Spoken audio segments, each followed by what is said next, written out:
Okey, baru-baru ni saya tengok, bukan baru-baru ni lah.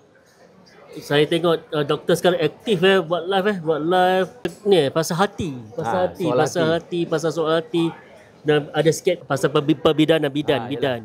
Kesihatan lah. Boleh share sikit boleh. dekat saya mau kopi ni. Saya mula-mula tak berminat untuk bercakap tentang soal topik. Sebenarnya saya nak bercakap kerana saya ada banyak masa. Dan setiap kali saya bila masuk, katakan Sembang Kopi, saya masuk tentang Kak Pila punya live, dia punya viewers meningkat. So akhirnya kata, kenapa tak saya buat sendiri? Dan nombor dua, saya dah selesai lah masalah-masalah dalaman kita, peribadi kita dah selesai.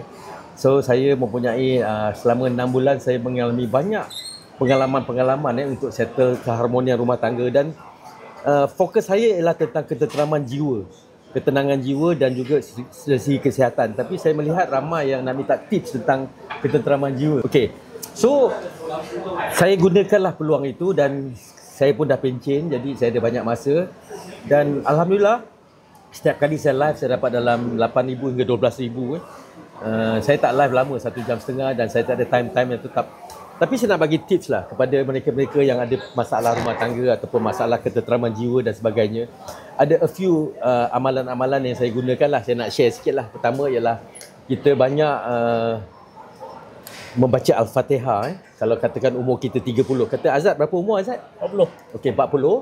Saya 61, saya guna dalam masa 22 minit. Baca Al-Fatihah, last kali baru amin. So macam you 40, saya ingat dalam masa 15 minit lah.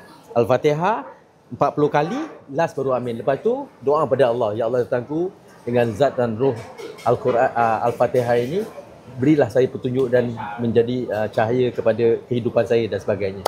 So itu salah satu amalan. Dan yang kedua ialah gunakan ayat-ayat pengasih seperti surah Yusuf ayat keempat. Iskola Yusufu li abati ini ra'aitu asyara kawkaba wa samsu qamara ra'aitu li sajidin. Surah An-Nam ayat ke-30, qul in kuntum tuhibbunallah fattabi'uni yuhibbukumullah yaghfir lakum dzunubakum ghafurur rahim. Dan banyaklah berzikir tentang ya Rahman, ya Rahim dan sebagainya. So bila hati kita tenang, pastikan bahawa Allah akan membantu kita untuk menyelesaikan masalah. Contohnya lah, kalau kita ada laki garang, laki yang panas baran, kita ada isteri yang asyik membebel dia, kita jangan confront dia. Bila kita confront dia, nanti masuk mahkamah dia. Isteri-isteri zaman sekarang, akhir zaman ni, kerja dia tak ada lain, asyik nak minta cerai, masuk mahkamah, masuk itu je.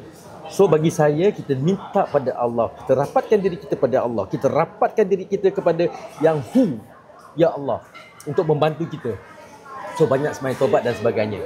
Dan kepada peminat-peminat saya, nanti ikut TikTok saya Dr. Muhammad Azam Rauzan. Sembang Kopi ni, ini saya punya bos ni. Dia boleh tolong promokan lah. Dan terus sambut. Dan saya juga mempromokan produk isteri saya di dapur jus. Ada 2 jenis, turmeric dan juga apple. Nanti kita akan terus untuk berbicara tentang kesihatan dan sebagainya. Itu je. Terima kasih banyak Sembang Kopi kerana banyak share dengan kita. Bye.